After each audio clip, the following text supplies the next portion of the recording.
Hello friends, ये आज हम लोग लूसेंट ज्योग्राफी का फोर्थ सीरीज लेकर के फोर्थ लेसन लेकर के मैं आया हूँ आप लोगों के लिए। तो चलिए स्टार्ट करते हैं। आज का हमारा टॉपिक है जलमंडल, जैसा कि आप स्क्रीन पे देख रहे होंगे। ओके, चलिए शुरू करते हैं। देखिए, टोटल जितना भी पृथ्वी है उसका 3/4 पार्ट पे जलमंडल है। दैट मीन्स कि जल से घिरा हुआ है। दैट मीन वो जल किस रूप में, महासागरों के रूप में, सागरों के रूप में, झीलों के रूप में ये विद्यमान है। अगर परसेंटेज की बात करें तो 71%। ओके, अब नॉर्दर्न हेमिस्फीयर में अप्रॉक्स 60.7% है जल भाग और साउदर्न हेमिस्फीयर में 18.9% है। कारण कारण ये है कि नॉर्दर्न हेमिस्फीयर में कॉन्टिनेंट्स ज़्यादा हैं, स्थल भाग ज़्यादा है।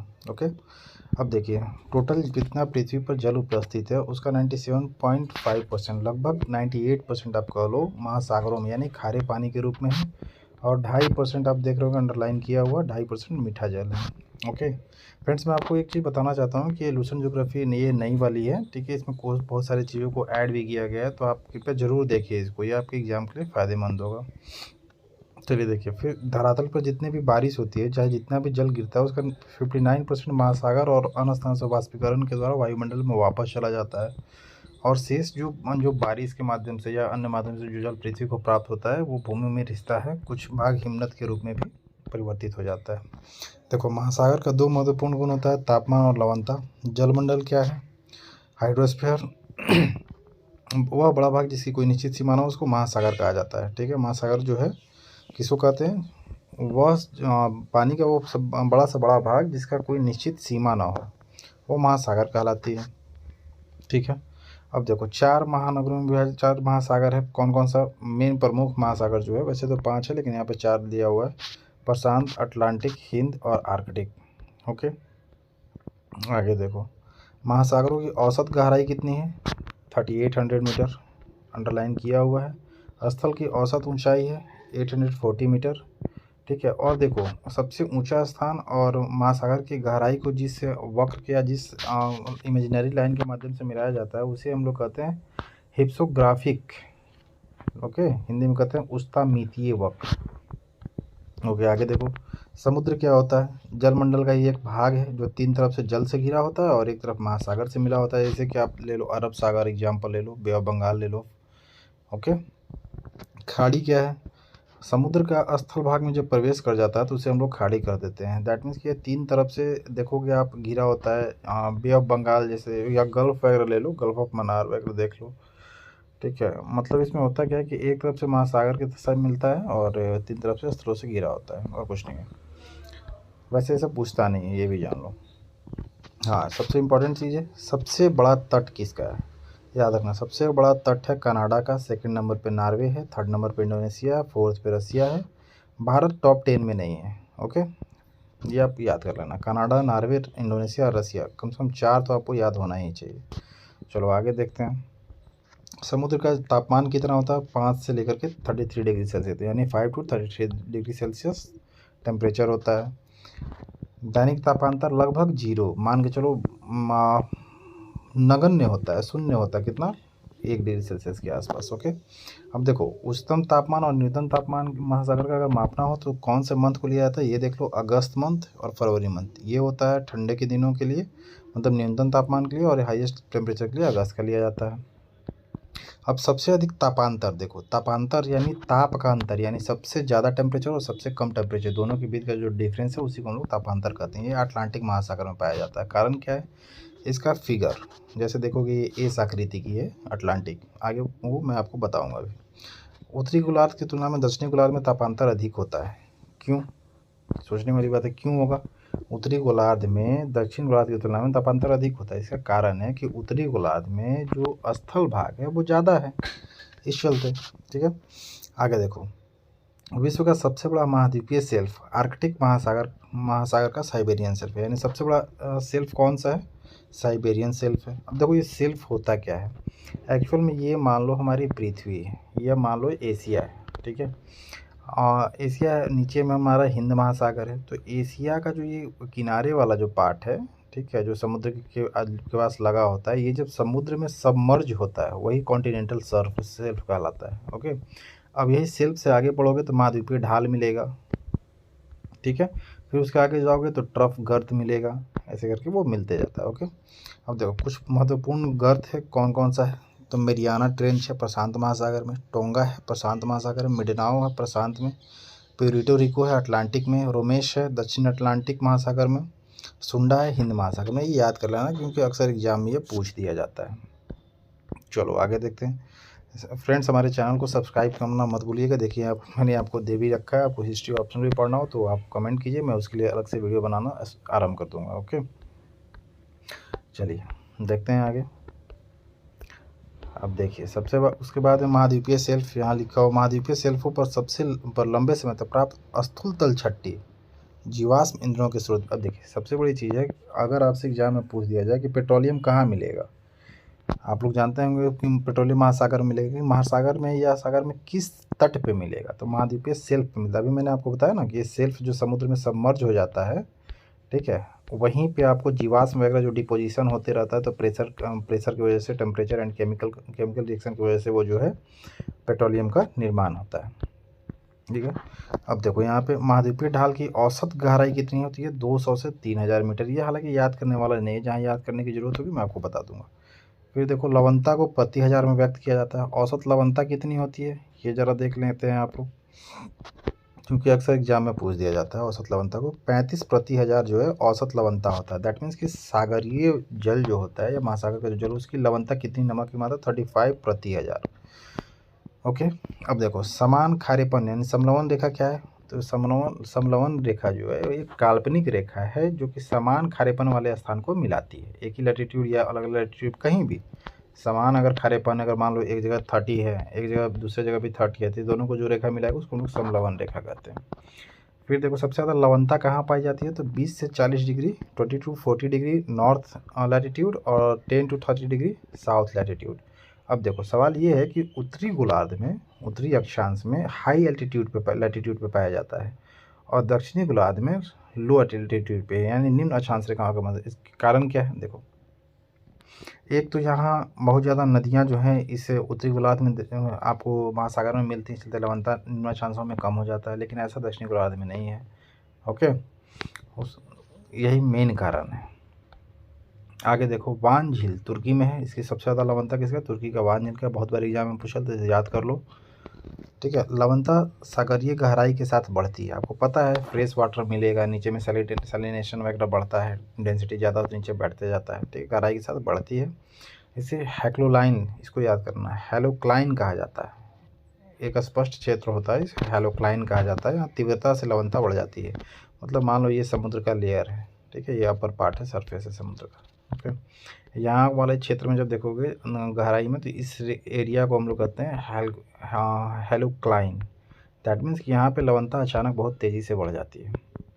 अब देखो भूमध्य सागर की लवणता जो है हाई इवापोरेशन होता है, इस कारण से अधिक होती है। यानी इवापोरेशन जो है, कभी कभी एग्जाम में पूछता है कौन कौन से फैक्टर हैं जो कि लवणता को प्रभावित करते हैं, तो याद रखना बारिश भी हो जाएगा, वाष्पीकरण हो जाएगा, फ्रेश वाटर हो जाएगा, ये सब लवणता को प्रभावित करते हैं। अब गाइयोट किसको कहते हैं, तो ये समुद्र है, समुद्र में ज्वालामुखी क्रिया होती है। इसमें जो ज्वालामुखी के कारण जो आकृति निर्मित होती है, जो पर्वत निर्मित होता है, पठार, ये जब समुद्र के ऊपर आपको दिखाई देने लगते हैं तो इसी पार्ट को हम लोग गाइयोट कहते हैं। इसका ये जो शीर्ष है वो समतल होता है।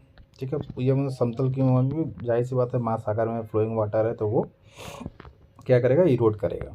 चलो आगे देखो गुआम द्वीप के समीप, मेरियाना ट्रेंच का नाम सुना होगा आपने, ये गुआम द्वीप के समीप है प्रशांत महासागर। ये मेरियाना एक्चुअल में है कहाँ, या फिलीपींस के पास में, पश्चिम एशिया, पूर्वी एशिया में। ओके, आगे देखो सोलमग्न क्या कहलाता है, तो सोलमग्न जलमग्न उत्थान का वह भाग जहाँ जल की गहराई छिछली होती है, सोल कहलाता है। ये प्रवाल से नहीं बनता है, याद रखना। ग्रेट बैरियर रीफ कहाँ है, ऑस्ट्रेलिया के क्वींसलैंड के पास, ऑस्ट्रेलिया के पूरब में आप देखोगे तो ग्रेट बैरियर रीफ है, ये प्रवाल भित्ति है। ठीक है, मूंगा से बनता है, प्रशांत महासागर में मिलेगा आपको। ओके, अब देखो प्रशांत महासागर, प्रशांत महासागर कुछ विशेषता को जानिए, ये सबसे बड़ा महासागर है ये, और 1/3 पृथ्वी के जितना भी पृथ्वी का जो एरिया है क्षेत्रफल, उसका 1/3 ये कवर करता है। इसका ये क्षेत्रफल कोई इंपॉर्टेंट नहीं है, ये बेकार है, इसको पढ़ना बेकार है। देखिए आप लोग रटने लगते हैं ना, ये गलत है, ऐसा मत किया कीजिए आप लोग, फिर एग्जाम में आप स्कोर नहीं कर पाएंगे। आकृति कैसी है, त्रिभुजाकार है, इसको पढ़ लो, हालांकि पूछता नहीं लेकिन फिर भी पढ़ लो। बेरिंग जलमंडल का नाम आपने सुना होगा, जो कि अलास्का यूएसए और रसिया के बीच में है। ठीक है। अंटार्कटिका महाद्वीप को भी आपने सुना होगा, यानी प्रशांत के ऊपर में बेरिंग और नीचे में अंटार्कटिका तक फैला हुआ है। ओके। भूमध्य रेखा पर लंबाई कितनी है? 16,000 किलोमीटर से भी अधिक है। देखो इसके पश्चिम में कौन कौन सा है, तो एशिया है, ऑस्ट्रेलिया है, पूरब में उत्तरी और दक्षिणी अमेरिका है, दक्षिण में अंटार्कटिका महाद्वीप है। ये सही है। इसकी सबसे महत्वपूर्ण विशेषता है प्रवाल भित्ति। ये याद कीजिए, क्योंकि क्वेश्चन ये पूछता है कि प्रशांत महासागर की सबसे बड़ी विशेषता क्या है, तो आपको पता होनी चाहिए प्रवाल भित्तियाँ। ओके। फिर इसमें बहुत सारे द्वीप वगैरह मिलते हैं, कुछ द्वीप, बहुत सारे इसके तटवर्ती सागर भी हैं। तटवर्ती सागर का नाम आप देख लीजिए चाहें तो, इनमें बेरिंग सागर, ओखोटस्क सागर, जापान सागर, पीत सागर, पूर्वी चीन सागर आदि। ठीक है। अब आगे देखो, यहाँ पे आपको मिलेगा अटलांटिक महासागर। अब अटलांटिक महासागर को देख लो भाई, इसका एरिया इतना है, कोई मतलब नहीं है पढ़ने का, बस इतना याद है 6 part of total area cover करता है क्रस्ट का, और 16% वगैरह से अगर देखा जाए तो ये याद कर लो। दूसरी, इसकी आकृति एस आकार की है। ठीक है। और ये 55 डिग्री नॉर्दर्न लैटिट्यूड के पास में कुछ ज़्यादा ही चौड़ा हो जाता है। इसकी चौड़ाई 55 डिग्री के पास में ज़्यादा है। अब देखो इसके पूरब में, यहाँ देखो, एक सेकेंड, पश्चिम में क्या क्या है, दक्षिण अमेरिका और दोनों अमेरिका, दक्षिण और उत्तरी अमेरिका। पूरब में यूरोप है, अफ्रीका है, दक्षिण में अंटार्कटिका है। ठीक है, पढ़ लिया हम लोगों ने। उत्तर में ग्रीनलैंड है, हडसन की खाड़ी है, ग्रीनलैंड कनाडा के ऊपर में आप देखोगे, ग्रीनलैंड, हडसन की खाड़ी, बाल्टिक सागर, उत्तरी सागर बंग तट पर स्थित है। यानी सब किसका पार्ट है? ये सब अटलांटिक का ही पार्ट है। इस महासागर की सबसे महत्वपूर्ण विशेषता क्या है? अटलांटिक की सबसे महत्वपूर्ण मध्य अटलांटिक कटक है। मिड ओशियानिक रिज जो है ये कहाँ पे है? आइसलैंड से दक्षिण में बोवेट द्वीप तक 14,000 किलोमीटर इसकी लंबाई है। पढ़ लेना, कभी कभी पूछ देता है, याद कर लेना। आइसलैंड में से बोवेट द्वीप 14,000 किलोमीटर। ओके। जलमग्न कटक है, कोई मतलब नहीं है पढ़ने का। फिर देखो इसमें कौन कौन सा आइलैंड है वो देख लो अटलांटिक में इंपॉर्टेंट। अजोर्स का पाइको द्वीप है, केप वर्दे आइलैंड है, सेंट पॉल है, और आपको फिर दक्षिणी अटलांटिक में आप देखोगे बरमुडा प्रवाल है, असेंस त्रिस्ता दी कान्हा है, असेंस त्रिस्ता दी कान्हा आपको दिखेगा, सेंट हेलेना, गोवा, बोवेट द्वीप, सब यहीं पे है। 55 डिग्री आपको पहले ही बता चुका हूँ, बहुत चौड़ा हो जाता है। यहाँ इसको टेलीग्राफिक पठार के नाम से भी जाना जाता है। और भूमध्य रेखा के निकट एक रोमांस द्वीप नाम से ही आपको याद होगा, रोमांस गंभीर रोमांस द्वीप पाया जाता है। कहाँ? भूमध्य रेखा के निकट। उत्तरी भाग को डॉल्फिन श्रेणी तथा दक्षिणी भाग को चैलेंजर कटक कहते हैं। यानी नॉर्थ अटलांटिक महासागर जो उत्तरी भाग है उसको डॉल्फिन के नाम से जाना जाता है, और दक्षिणी पार्ट को चैलेंजर के नाम से जाना जाता है। चलिए आगे देखो, अटलांटिक महासागर के तटों के साथ बेफिन की खाड़ी, कौन कौन सी खाड़ियाँ हैं या सागर, तटवर्ती सागर देखो, हडसन की खाड़ी, उत्तरी सागर, बाल्टिक सागर, मैक्सिको खाड़ी, भूमध्य सागर, कैरेबियन सागर, ये सब महत्वपूर्ण है। अब बाकी स्टेट वाला मैंने वीडियो बनाया, उसमें भी देखोगे तो आपको क्लियर होते चला जाएगा, क्योंकि उसमें मैंने मैपिंग के थ्रू बता दिया है आपको। ओके। अटलांटिक महासागर की तट रेखा क्या है? बहुत कटी फटी है, इस वजह से यहाँ पे मछली पालन ज़्यादा होता है, और इसकी तट रेखा की लंबाई सभी महासागरों में सबसे अधिक है, और अच्छे अच्छे बंदरगाह यहाँ पे पाए जाएंगे, क्योंकि बंदरगाह वहीं ज़्यादा अच्छा होता है, इसके कोस्टल एरिया जो कटा फटा रहे। ओके। व्यापार की दृष्टि से अटलांटिक महासागर सबसे व्यस्त है पूरे विश्व में। बस इतना ही था अटलांटिक। अब आगे देखो हिंद महासागर, हमारा प्यारा भारत। ये एकमात्र महासागर है जिसका नाम किसी देश के नाम पे पड़ा है, हिंद महासागर। ओके। अब देखो, उत्तर में एशिया, दक्षिण में अंटार्कटिका, पूर्व में ऑस्ट्रेलिया और पश्चिम में अफ्रीका है। ये इसको एक अर्ध महासागर माना जाता है, याद रखना ये एक अर्ध महासागर है। एक तरफ प्रशांत महासागर और दूसरी तरफ अटलांटिक महासागर से हिंद महासागर मिल जाता है। अब देखो लक्षद्वीप और मालदीव, ये हिंद महासागर में, लक्षद्वीप भारत का है, भारत के पश्चिम में है, अरब सागर में आपको पता होगा, और मालदीव ठीक उसके नीचे। ये दोनों क्या है? प्रवाल निर्मित द्वीप है। याद रखना, ये हमेशा एग्जाम पूछता है, प्रवाल निर्मित द्वीप इनमें से कौन सा है कौन सा नहीं है। ओके। अब मॉरिशस और यूनियन द्वीप भी, ये दोनों भी आपको हिंद महासागर में मिलेंगे, लेकिन ये दोनों मॉरिशस और यूनियन ज्वालामुखी से निर्मित द्वीप है ये। ओके। सबसे बड़ा हिंद महासागर का द्वीप कौन सा है? मेडागास्कर। ओके। अब आगे देखते हैं हिंद महासागर में कुछ फैक्ट्स। मेडागास्कर के पूर्व में है मॉरिशस। गुड।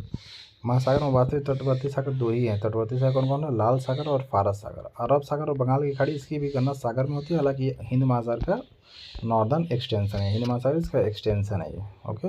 तटवर्ती सागर दो ही है, लाल और फारस। आर्कटिक सागर आप पढ़ चुके हो, यूरोप के उत्तर में देखोगे ये, तो ये आर्कटिक सागर आपको मिलेगा। उत्तरी ध्रुव के चारों ओर फैला हुआ है ये। आर्कटिक वृत्त के अंदर आपको आर्कटिक वृत्त आपको याद है 66.5 डिग्री को आर्कटिक वृत्त सर्कल बोलते हैं, यहाँ से 90 डिग्री तक।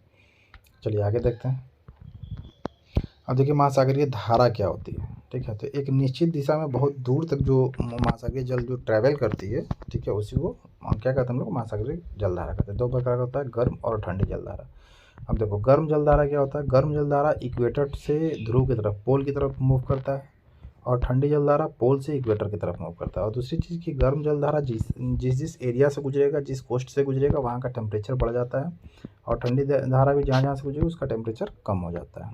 ओके, अब देखो कुछ मतलब फोर्सेस होती हैं, इस कारण से जो जलधाराएं हैं वो उत्तरी गोलार्ध में अपने राइट डायरेक्शन में मूव करती हैं, और साउदर्न हेमिस्फीयर में अपने लेफ्ट डायरेक्शन में मूव करती हैं। ओके, वे कौन सी बल है, तो ये कोरियोलिस बल है। इसी कोरियोलिस बल को हम लोग छद्म बल भी कहते हैं। छद्म का मतलब होता है धोखेबाज बल। अब देखो कोरियोलिस बल के कारण धाराएं उत्तरी गोलार्ध में अपने दाहिने तरफ, देखो दाहिने तरफ, और दक्षिणी गोलार्ध में अपनी बाईं ओर मूव करती हैं। याद है, कोरियोलिस बल के कारण, याद होना चाहिए आपको।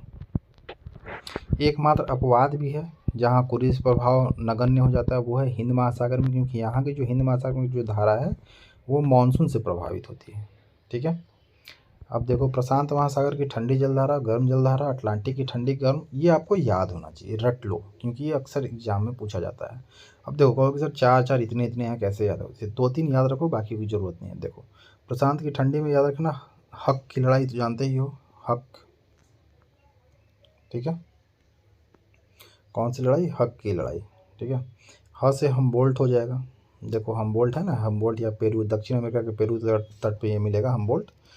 क से क्यूराल हो जाएगा, और क से कैलिफोर्निया हो जाएगा। ओके, बाकी अंटार्कटिका आपको नाम से ही स्पष्ट हो जाएगा कि भाई ये ठंडी है। अब गर्म जलधारा देख लो, इसमें भी कुछ कुछ नाम याद रखो, बाकी आपको कॉमन में, जैसे उस उत्तरी विषुवत रेखीय जलधारा, और आपको पूर्वी ऑस्ट्रेलियाई जलधारा, विपरीत विषुवत रेखीय जलधारा, ये सब कॉमन मिलेगा आपको अटलांटिक में भी। तो खैर देख लो एक बार, उत्तरी विषुवत रेखीय जलधारा, क्यूरोसियो की जलधारा जो कि जापान के पास मिलेगी आपको, उत्तरी प्रशांत जलधारा, अलास्का की जलधारा, एल नीनो जलधारा, सुसीमा की जलधारा, दक्षिण विषुवत रेखीय जलधारा, पूर्वी ऑस्ट्रेलिया की जलधारा, विपरीत विषुवत रेखीय जलधारा।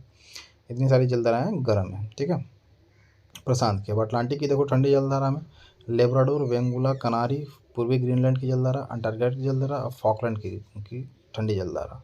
ओके, गर्म जलधारा की अगर बात करते हैं, गर्म जलधारा की बात करते हैं तो उत्तरी विषुवत रेखीय जलधारा, गल्फ स्ट्रीम की जलधारा, फ्लोरिडा जलधारा, दक्षिणी विषुवत रेखीय जलधारा, ब्राजीलियन जलधारा, विपरीत विषुवत रेखीय की जलधारा। ये आपको याद होना चाहिए कि अक्सर एग्जाम में ठंडी और गर्म में कन्फ्यूज कर देता है।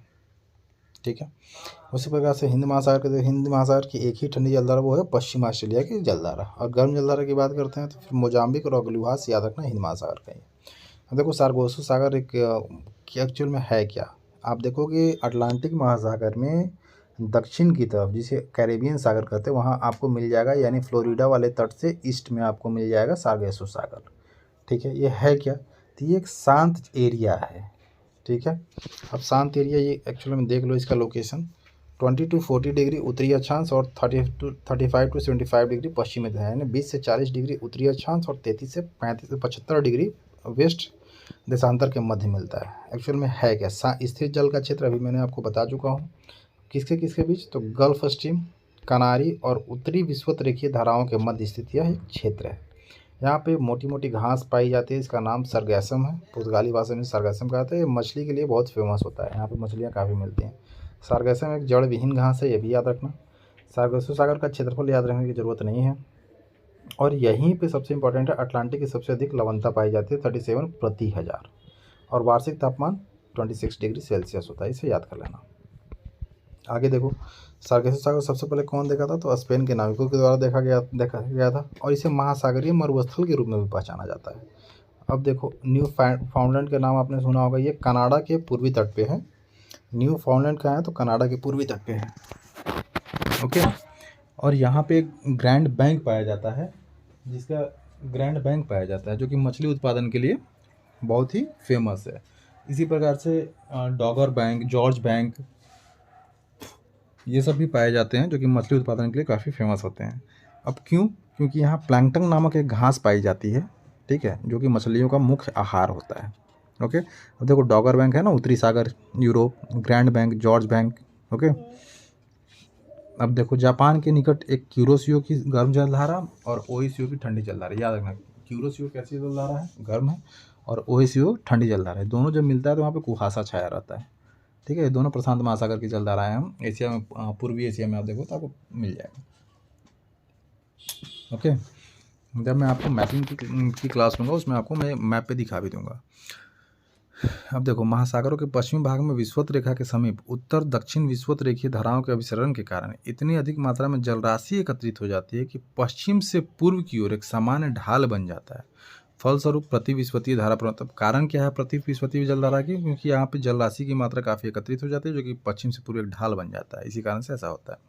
अब देखो ला नीना और एल नीनो। ला नीना भारत के लिए अच्छा होता है। ला नीना जब भी मजबूत होगा तो क्या होगा, भारतीय मानसून बहुत अच्छा होगी, ज़्यादा बारिश होगा। एल नीनो एक गर्म जलधारा होती है, इसी कारण से भारतीय मानसून पर प्रतिकूल प्रभाव पड़ता है और भारतीय मानसून कमजोर हो जाती है। ला नीना और गर्म जलधारा एल नीनो जो वो दोनों पेरू के तट दक्षिण अमेरिका से संबंधित होती है।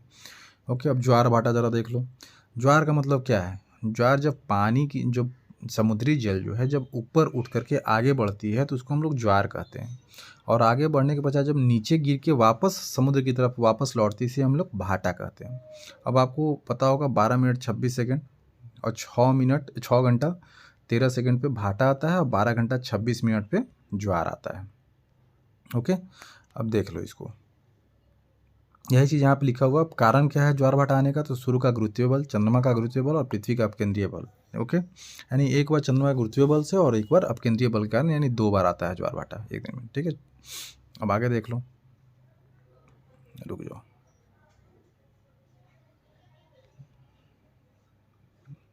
एक सेकंड यार, देखो हाँ, चंद्रमा का ज्वार उत्पादक बल है सूर्य से दुगना होता है, याद रखना। कितना होता है, रेशियो अगर देखोगे तो 5:11 होता है। ठीक है, गुरुत्वाकर्षण बल। उच्च ज्वार क्या होता है, जब देखो सूर्य चंद्रमा और पृथ्वी जब तीनों एक लाइन में होते हैं तो उच्च ज्वार आता है। ठीक है, और निम्न ज्वार कब आएगा, जब समकोण बना, ये पृथ्वी है, चंद्रमा यहाँ हो जाए और सूर्य यहाँ हो। देखो ये 90 डिग्री परपेंडिकुलर बन रहा समकोण, यहाँ क्या करता है एक दूसरे को प्रतिसंतुलित करने की कोशिश चलता है, निम्न ज्वार आता है। ठीक है, शॉर्ट में समझते जाओ बस। दोनों पक्ष की सप्तमी और अष्टमी को क्या होता है, सूर्य और चंद्रमा पृथ्वी के समकोण पर होते हैं। ठीक है, निम्न इस चलते निम्न ज्वार आता है सप्तमी अष्टमी को, और अमावस्या और पूर्णिमा के दिन क्या होता है उच्च ज्वार आता है, और सप्तमी अष्टमी को निम्न ज्वार आता है। फिर देखो 12 घंटे 26 मिनट प्रत्येक स्थान पर ज्वार आता है और 6 घंटे 13 मिनट बाद भाटा आता है, याद रखना, हाफ हो जाता है सीधे। ज्वार 2 बार आता है, एक बार चंद्रमा के आकर्षण बल से, एक बार पृथ्वी के अपकेंद्रीय बल से आता है। सामान्यतः क्या होता है ज्वार प्रतिदिन 2 बार आता है, लेकिन इंग्लैंड के दक्षिणी तट पर साउथहैम्पटन जब देखो वहाँ पे 4 बार आता है। क्यों, 2 बार इंग्लिश चैनल से होकर के और 2 बार उत्तरी सागर से होकर के। कुछ फैक्ट्स है जो कि आपको याद करने होंगे।